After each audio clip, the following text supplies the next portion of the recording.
Hey guys, so welcome to the Rock and Road Show. This is what today's episode is going to be about, fire. Yeah, and I'm an ex-single engine fire responder, University of Oklahoma, and smoke jump trained. I was taught to run a fire truck completely alone by myself, and after I got out of the military, I was the equivalent of first lieutenant for the rural fire department that we had back when they didn't even have the terminology first responder. And University of Oklahoma Fire School is one of the best in the world. And I was first not captain and not the actual driver of the fire truck for my department, but assistant driver. And I was trained on all that too. So anyhow, today while the dog and I were trying to take a break out here in Killeen, Texas, near a place called Harker Heights, somehow the local park, with what little tiny bit of grass and little tiny bit of trees and little tiny bit of hills that it had, caught on fire. And right now this is the closest I could get without being with the fire trucks, because I really didn't want to be with the fire trucks.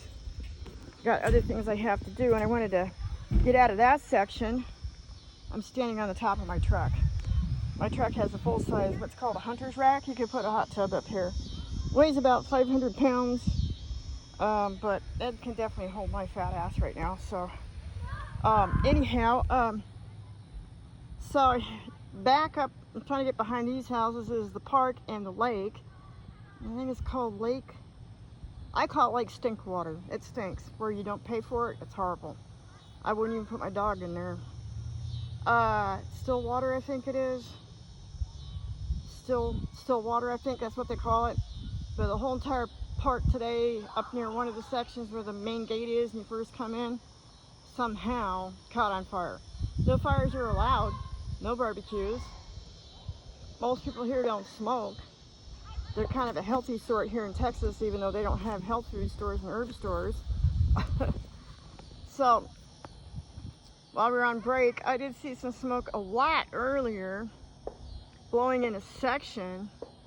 And I guess what happens in Texas is if there's a fire like right now, right exactly where you're at, because it's so flat and it has like hardly any brush. And the brush that it has, this type of grass stuff here, when it burns, it burns like human hair. It burns extremely fast. That's an understatement. And it catches, and usually fire burns uphill, and this one here is not burning uphill, which is kind of weird, but it's flat, so it doesn't have to struggle, it doesn't have to fight like a forest fire up in the mountains where we're from, up in Colorado. And I've given film and videos and still pictures on fires before, because about 3 years ago the dog and I got trapped in a town for 2.5 months, Salida, Colorado, and Salida, Colorado caught on fire. This is the best video I got because everything else is kind of live and hot right now. And I did cross the fire line, but I crossed legally, and they gave me special permission to leave and evac the area. I was the last evacuator, and they just acted like it was normal. It was okay, and they didn't even ask me to leave. I just kind of I was on a flat area, like a couple thousand feet from it, and I couldn't even smell it. That's really weird. So the wind carried it someplace else, and it carried the smell with it. So you can't tell about fire smell in Texas. And if you see smoke, you better just pack up and fucking run, because your shit's on fire right now and it's coming your way. I thought it was going a different direction, and it wasn't. So I think me and the dog are kind of lucky to kind of get out.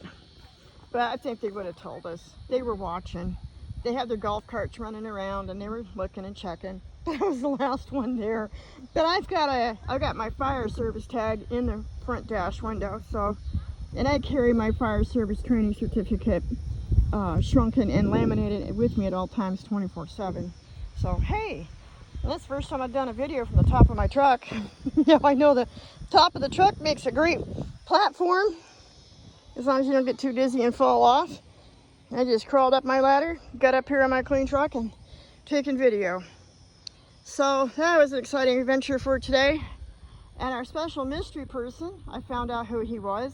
He was a boater I thought was dumping garbage 2 weeks ago. Oh my God. A certain boater has been leaving snacks for me and the dog. When we take off in the afternoons, we do our afternoons at the park and relax. Yeah, the boater guy's been leaving us food for almost 2 weeks. I didn't know it till I saw the ice, and then I saw a note. And he said he's leaving it for the dog, which is fine with me and her. She's having a great time. And so I wrote him a note back and said, we need a mechanic ASAP. Really bad. So he's either ex-Army or ex-Marine Corps, because he gave me his name, Gunny, and I'm sure there's a lot of people with that nickname. I've met them before. He said he'll look around, so we'll see what happens. Well, that's it for today, and I wanted to let you know about what was going on and gotta keep you abreast of stuff. And you can't really see the embers. It's really a shame this park caught on fire, because it looked like this, and now it's just burnt to a crisp. There's just dirt, and little deer were running down towards us, and I thought they're just being friendly, because we had a bird earlier last night in the middle of the night. And so lots of creatures in this entire valley move around, and they look for interesting places to stay, and they move on a regular basis, not just in the daytime. So you got to get used to individual interesting wild creatures just showing up out of the blue. And so anyhow, I think a white owl showed up last night, I'm not sure. And we were someplace in this valley, kind of, maybe more over towards that section of the valley. But anyhow, so deer showed up. I didn't think nothing of it, but I just drove up the road a tiny little smidgen, and everything's burnt and gone, pretty much. The lake is there, the park is pretty much gone. Yeah, so that's going to be overcrowded now and a disaster.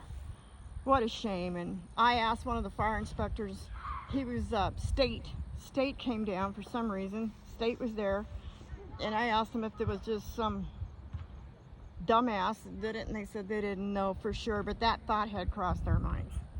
Well, that's it for today's adventure. Don't forget to click and subscribe. We are still stuck and broke down in Texas and need to get the hell out. I'm trying to go get headlight parts tonight to put the headlight parts in, and hope that we have extra special where they're supposed to be headlights, so you can see in the dark, since the KC lights are still fucked up in the fuse box. That's it. Have a good time. Click and subscribe if you can. PayPal.me/TequilaRain.